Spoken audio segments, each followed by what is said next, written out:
So hello everyone, today I am going to explain my topic Cauchy principal value. I will start with the definitions, then I will take one example to explain those definitions, and first of all we will see the definition, that is method for assigning values to certain improper integrals which would be otherwise undefined. So I will take one example here and I will show you how this applies there. So the example which I will take, you will see in that if I break that integral in two parts, it will be getting undefined. So further I will apply some method there, or some condition will be applied there, and eventually it will become defined. So we will see how that happens, and it depends on the singularity in the integrand. This is very important. So what is singularity? If I tell you that if I take one function, suppose fx, so this is some function, let it be anything. So if there is a point in that function, suppose x is equal to a, so if I put this point in that function and that function ceases to be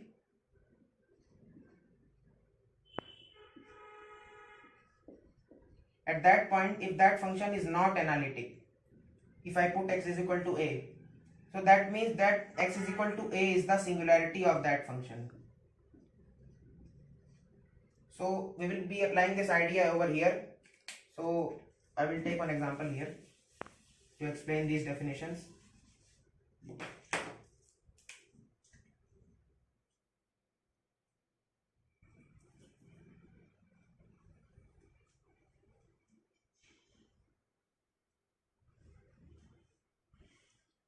So this is limits from -1 to 1 upon x to the power 5 dx. So you can either solve in a easy way by just integrating the function and putting the limits, but that will not be the correct way here, because I will show you why. Because if I break this into two parts, that is -1 to 0 or 5 dx plus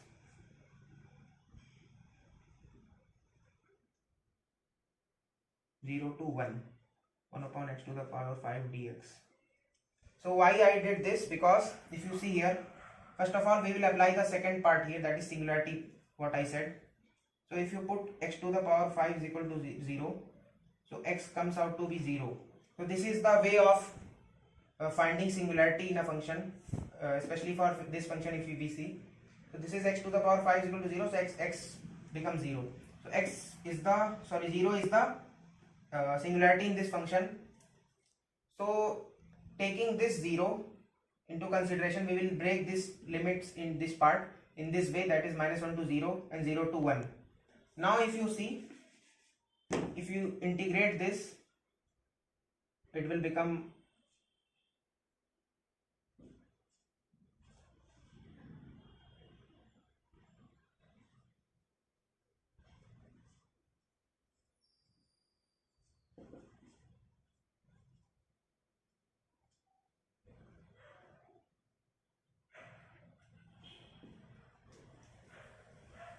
so if I now apply the limits here, this function will become undefined.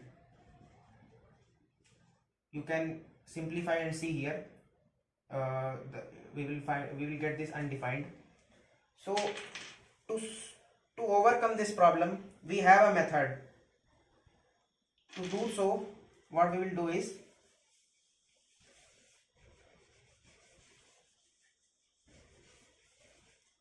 so as we saw that 0 is the singularity and we broke the limits from -1 to 0 and 0 to 1. So if I see that on a number line, so this is our -1, this is 0 and this is 1. So as we saw that if I am putting -1 to 0 and 0 to 1, we are getting undefined. So I will choose a point just left and right to the 0, such that this point approaches to 0. This is very close to 0, but this will not be 0. Suppose this. So in broader sense, if we will see, it will come out to be 0. but minutely if this is observed, we will get to know that these 2 points are not 0 but they are very close to 0. So suppose that point is P1 and the second point is P2 that are very close to 0. Now as these are very close to 0, so what we wrote here is -1 to 0. Here we wrote 0, instead of 0 we will be putting the point left to the 0 because we are going from -1 to 0. So instead of 0 we will be putting a point 0 minus P1. So this is a bit less than 0, so that's why I am taking 0 minus 1. 1 upon x to the power 5 dx plus the second point will be P2, that is a bit bigger than 0 but that is negligible, so that's why we are taking 0 plus P2. This is very small point just next to 0, so that's why we take 0 plus P2, that is from 0 plus P2 to 1. 1 upon x to the power 5 dx. So now if we solve this,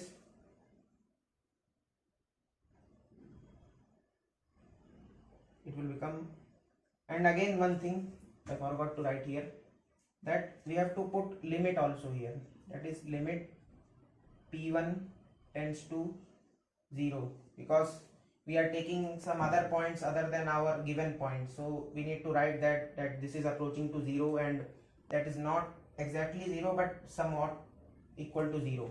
And here also limit P2 tends to 0. So now if I solve this, I will get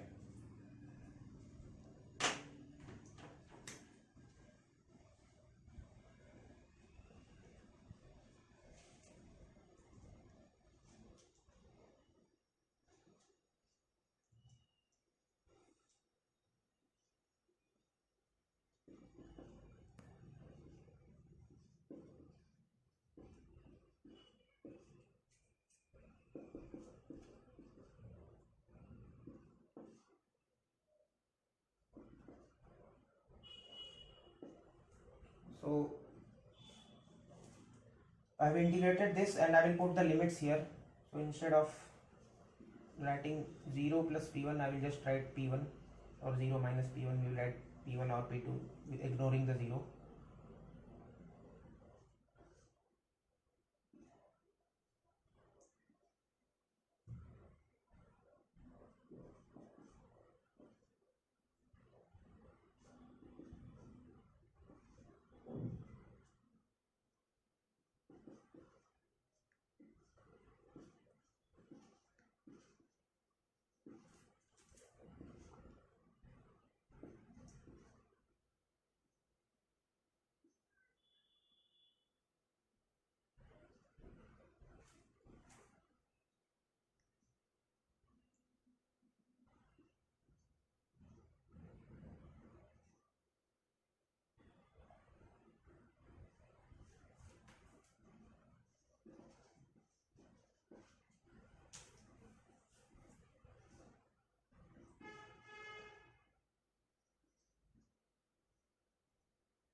So now if we see here, if we put these limits, that is limit from P1 tends to 0 and this the second term limit P2 tends to 0, if I put here, then again you will observe that again it is getting undefined, because if we put here, so it becomes infinite, this also becomes infinite, and if we solve that we will get undefined.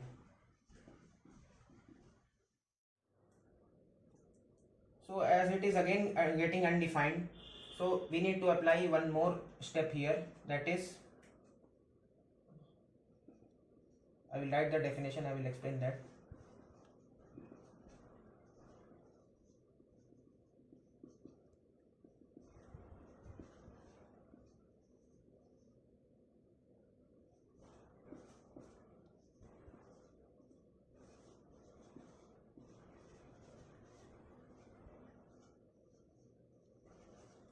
So integration may exist if the value of p1 and p2 gets same or equal.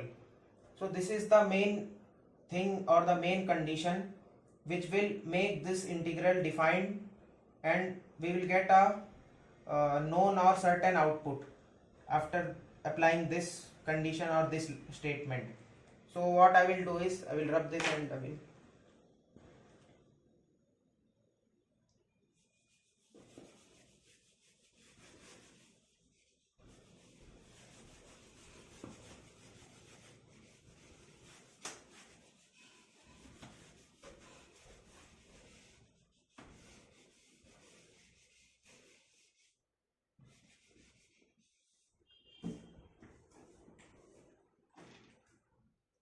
so I will apply this statement here in our problem. So this was the step what we got. So the statement says to make the 2 points, that is p1 and p2, what we took next to the 0, to make those 2 points same. So I will write p1 and p2 equal to p. So we are making the 2 points same. Let. So I will apply this particular statement or whatever the point I have written in this given step what we got.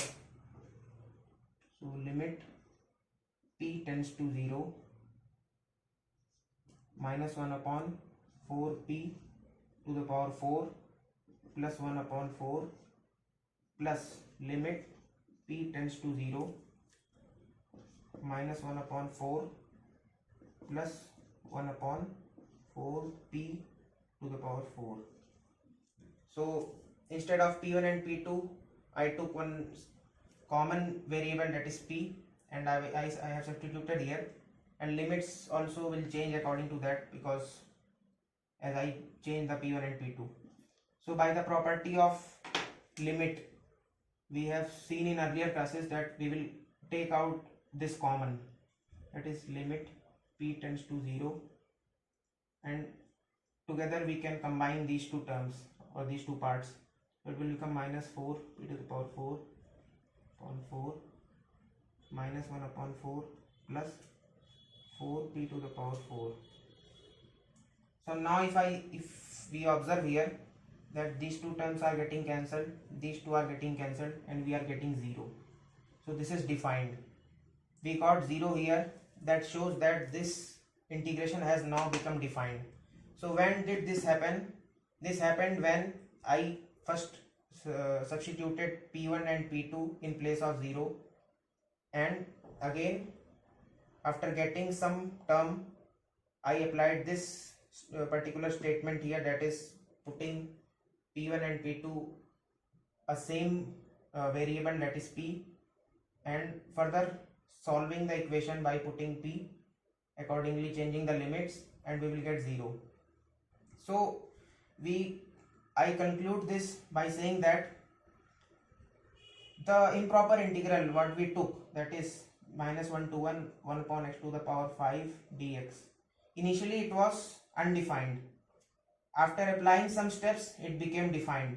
So that is what is Cauchy principal value says, and we can apply this particular way in many improper integrals which are initially undefined, but after applying it becomes defined. So this was my topic. I hope you understood. I hope I clearly wrote everything and delivered my what I thought and what I wanted to. So thank you so much.